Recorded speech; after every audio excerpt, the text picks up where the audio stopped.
There, and welcome back to the History of Fleetwood Mac. I'm Anita. Today we're going to continue volume 19, episode 3 of my Fleetwood Mac and Stevie Nicks scrapbooks. And today we're going to get into a 2-show deal that Stevie Nicks did in 2011 at the Fillmore in San Francisco, California. But before I get into that, shocking, I know, I was showing you some extra pictures that I had from the Wiltern show, and I showed you that that set list because I didn't have the real deal. And guess what I have? The real set list from that night. I have it in with my with the Fillmore show, and it says Wiltern on the back. The thing of it is that I have a picture of me from the second night at the Fillmore with the set list. I don't know where it is, and it's got a completely different layout, so it never fails. And I get all the stuff here with me to organize, but then I'll put it aside, and I don't know. I just don't know what happens here. I think that's why that box just never goes down. That will forever make, I don't know, maybe if somebody offers me something really valuable, maybe I'll show you. I'm kidding. But this box, it's never going to end. But when I go to look for stuff, I can't find it. So the good news is that I'll have another page made. At least I'll have this, and I think those 3 pictures will fit nicely, on the side, like kind of, because I won't cut it down, or like maybe the 3 down the side or something like that. Yeah, I had a real set list. From the Wiltern, I don't think it was anybody's set list. I mean, it was on the stage, but maybe for percussion or something like that. It wasn't like Stevie's or the girls, because I was completely on, could have been Waddy's, but I still don't think so. But because I was on that side. So I just thought that was funny, because I was looking at it and I'm like, oh, I need to get my list together to scrapbook for the other side for the Fillmore show on the 9th. And I went and looked at it and I'm like, it says Wiltern on the back. And I'm like, Jesus, I don't know what to tell you. So much like the Wiltern show, I mean, of course, which was special, which was freaking amazing. The fact that she was going to do 2 shows at the Fillmore in San Francisco, my old stomping ground, the Bay Area, was, you got to be kidding me. And it's funny because for all the years I started going to concerts, I don't think I'd really been to the Fillmore, and I kind of developed a deep love for it. Obviously, it's the Fillmore, so it has a, but I think there's Fillmore, I'm not sure, it's like North and West or something like that. So it's not the Fillmore, I don't believe, anyway, from back when. But it's really a great venue, and we did see a lot of great acts there, and it's so intimate and small. I saw Courtney Love there, and in the middle of the show, they started taking away all of our cameras, and it was like, but we are allowed cameras in here, and they're like, you got to give up your camera right now. And it's like, okay, whatever. And Robin Williams came out and was like blowing up, doing his thing, his comedy and stuff like that on stage. And as soon as they left, all of our cameras were given back, things like that. Random things would show up and happen at the Fillmore. Concrete Blonde, or Jonette Napolitano, I think the lead singer, if anybody knows who that is, she has an amazing voice. I saw her there. Just a lot of great acts. But, Stevie Nicks at the Fillmore for not 1 night, but 2 nights, a little bookend kind of show was something else. So the first night, not lots to tell. I mean, I drove from Oregon. I definitely didn't fly. I drove. Probably stayed with the ex-husband, as I came into town, and then the following day went up to the Bay Area. Dawn was still living in the Bay Area, and from where she lived, San Jose to San Francisco was probably like 45 minutes, if that. And I do know that we showed up in line, or I might have left earlier and Dawn met me. I'm not sure. I really don't remember that. But I do know that, it was no time at all before the line got really long, but we were there early and had secured a pretty good space, because it's all general admission. And so we got there, and lots of visiting, lots of friends again that had come. It's really unfortunate because there's some people that I didn't know quite as well then as I do now, and we become very close. So it's kind of a bummer I didn't really know them or get to know them better at that show, because I know that they were there and we said hi and exchanged things. But people that are you're really close in the door, and now you look back and you're like, oh man, you were at that show together. I wish we'd talked then, and things like that. I forget who the guy is who opened for her. He was somewhat famous, or he had and it's somewhere, but it really doesn't bother me because I don't really care. But I know that he had like a 5 minutes of fame kind of thing, and he was okay. But I mean, nobody was there for him, and God bless him for showing up and being able to do 2 shows opening for Stevie. But we're like, it's okay, it's nice. But when Stevie Nicks came out, again, this is an intimate venue. Don't ask me what the crowd capacity is, but it's small compared to, of course, the Oracle Arena, or any big arenas that you go to. All the shows and all the places that Stevie Nicks typically does a show. And something like this, even though Wiltern is pretty intimate, but the Fillmore is definitely smaller than the Wiltern. So again, and just she's right there. And again, I've talked about being front row or somewhere, and she's there, but then the stage is set back. But this is not the case here. The stage is kind of high, about maybe neck level or something like that. So you're not having to tilt your head if you're right in front. But I mean, she's right there because that stage is pretty small. And she's going on about all the memories of going to shows and stuff like that in San Francisco. And again, I'll bring it up as I do every single time. I just really think she shines like a diamond in the Bay Area. I'm confident that, people, anytime Fleetwood Mac or Stevie, or Lindsay even comes through the Bay Area, I know that there's friends and acquaintances and family, possibly their peers and such like that come. And I think on the second night, somebody else was there, and I'll tell that story. I'll say that for the second part, but you get what I'm saying. It's really special. So some of the pictures first, I got a pretty decent shot. I think I might have said in my last video that I didn't get many for opening night and a lot for the second night, but I had it backwards. I got a lot the first night. I don't, go figure. I just don't get it. I was looking through and I thought maybe there's somewhere else, but nope. I got a lot of pictures for the first night, but none for the, hardly any for the second. So these are some. A lot of them were really clear. I had a better development job, than I have had in the past in showing you, but it's still not the best. They're not nearly as dark as they look, but the place I go to develops them darker, which is unfortunate. What are you going to do? And side note, like anybody cares, but this background, you kind of see it here, but you'll see it on the next one. I really didn't know what to do for the layout here. Usually I'm kind of inspired, like I did that whole little balloon thing and the birthday stuff, but I really got to thinking about the Fillmore, and it's lots of wood and red velvet, and painted red. It's very dark in there, and there's chandeliers and everything like that. It just has really an environment. I don't feel like a throwback environment. I never felt like that. I never felt like I'm walking into a little piece of history, but it is its own place. It does have its own energy. Not to sound all hippy dippy, but there's just definitely an element, a vibe in there. But it's its own. It's not like, oh, I'm walking into this place where Janis Joplin, which she did play there, but I'm not taking it like that. I'm just taking it like I'm kind of like gone into a vortex. I'm in a completely different place. This is an amazing place.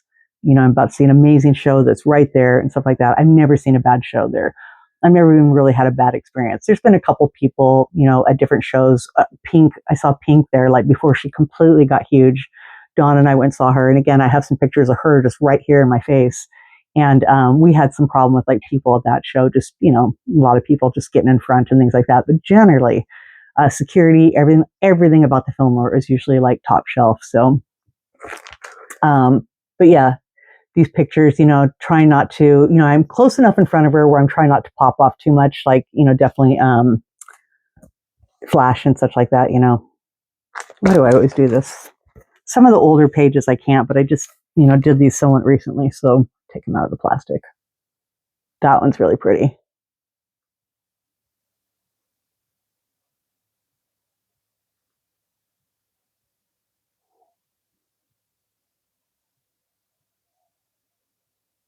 So I kind of did this sort of by outfit. Some of it's kind of gets tangled up in and then in the next ones. But like this one here, the back paper, when you go up to the walls in the Fillmore, you can see like all the different pictures. There's pictures everywhere. And I kind of thought of that, even though, these aren't pictures of rock stars in the background, it just kind of gave that element. So I was just trying to get kind of a little vibe and a little theme. But can you, oh, this outfit, this dress. And I know it's the same as the black one. It's exactly the same as this one. It's just white. And I know it's very similar to the red or burgundy one that she had, but it didn't matter. They both look so spectacular and so beautiful on her. But she just looks beautiful. And she was radiant that night. She was just, oh, she was loving it. She, like I said, always gives a good show. And again, I'm not going to brag like it's just us, but like Stevie always gives us a really good show, but she was loving it.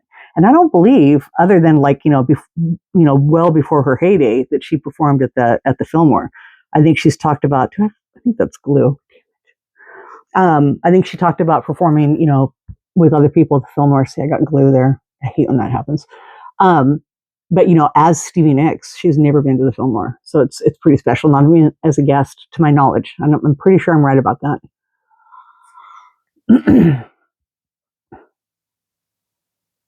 But I was really happy and grateful with some of the pictures that I got.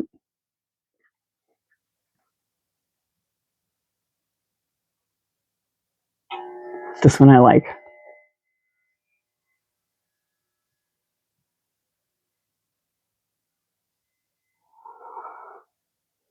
So that is the first page here.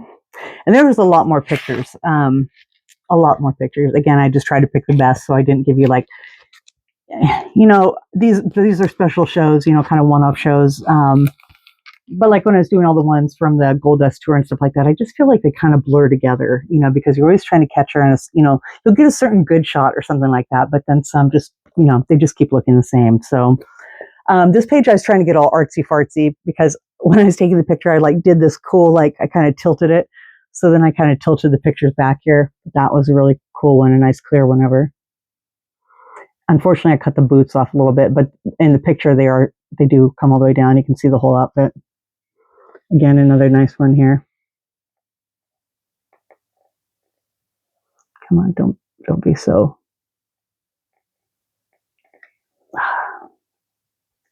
Better? A little bit.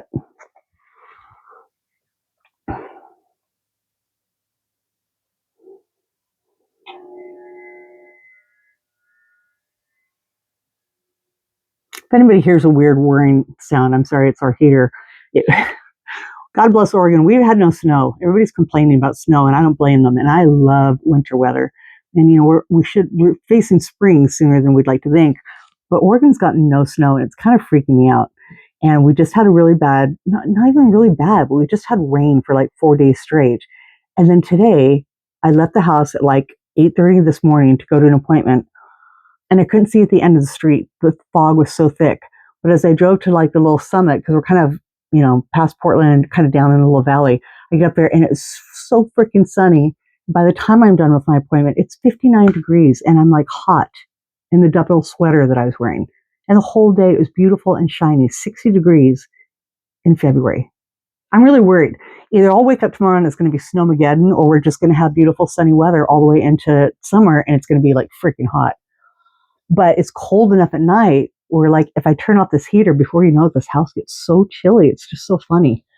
And I try and tell my boyfriend, oh, just turn off the heater. It's stupid. It's been warm all day, but no, it gets really cold in here.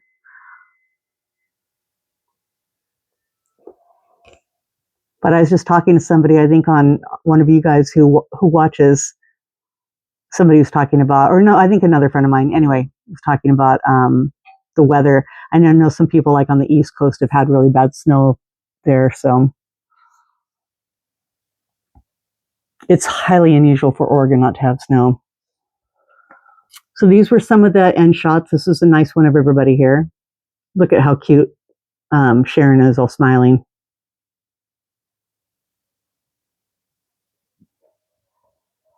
I like this one too, even though it's a little bit further away. It's just a nice full shot of her. And I met him at the House of Blues, and I cannot think of his name right now. How terrible of me. Very nice man, though. And he plays percussion. He's one of the people that signed my ticket, I believe. This is one of the cute ones of the girls. Can't really see Sharon too well, but this is a cute one of Lori. And Lori, I'll tell you what, both nights was just making eyes all night. She was just so sweet. She was just like, you know, and again, I've been seeing them pretty consecutively. So do I ever say like, oh, they probably remember me? No, I mean, I'd like to think so, but no, I mean, there's not too many redheads. So I do have that in my favor. I'm always in front and I'm always very smiley. I'm always very, you know, I'm always trying to wave at them or catch their attention just because I appreciate them too. But all night at the Fillmore, both nights, she was super smiling, like waving and kind of, you know, just looking over and stuff like that. She was a doll. Sharon, who's usually the one that we bounce stuff off of and meet and stuff like that after the show, just not so much as of late. But the last few times that Lori has been out with them, she's just been so sweet. And so she always has been, don't get me wrong. But we used to really be able to catch Sharon and talk to Sharon for hours. And Sharon did come out and see the fans after the show, I think maybe on the first night, and we missed that. But Lori, you know, didn't use too as much. So there was a time in Vegas, and there was all, you know. But yeah, so that was a nice one of her, and one I didn't. Did I put that away? I think I did. One that I didn't have room for before I finished showing you all the rest of the pictures that I really liked. Now again, Sharon. Well, Sharon looks pretty, but that is a really cute one of Lori. Why is it going like that, the light? Sorry about that. It fell off the table, and I think I just haven't gotten it back to the exact right spot. So that was a cute one. I might as well show you these ones. That one's kind of blurry, but I just kind of liked how it was. Why is it? I don't know why it's doing that. This one was a really good one. This one I kind of wish had made it into the book, but I mean, it will. Like I said, I could print out more pictures.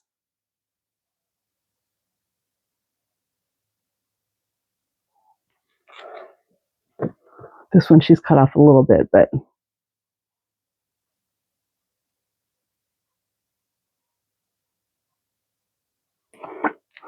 so those were just some that I printed out, and so just 4 left over. That's not bad, because however many I have here, so everything I printed out I did use.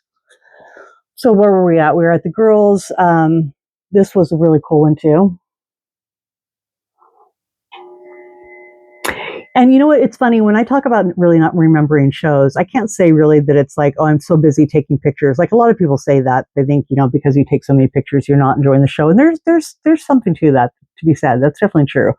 But this one, I was just singing and dancing all night. Absolutely. I mean, I might have been taking pictures, but I really just remember fully being involved in the show and just everything that she did. It's felt like our show or something like that. Like it was, people who were there and everything like that. And Wilton was great. But this one at the Fillmore, I don't know what to say about it. It just was amazing. Kind of got cut off a little bit there.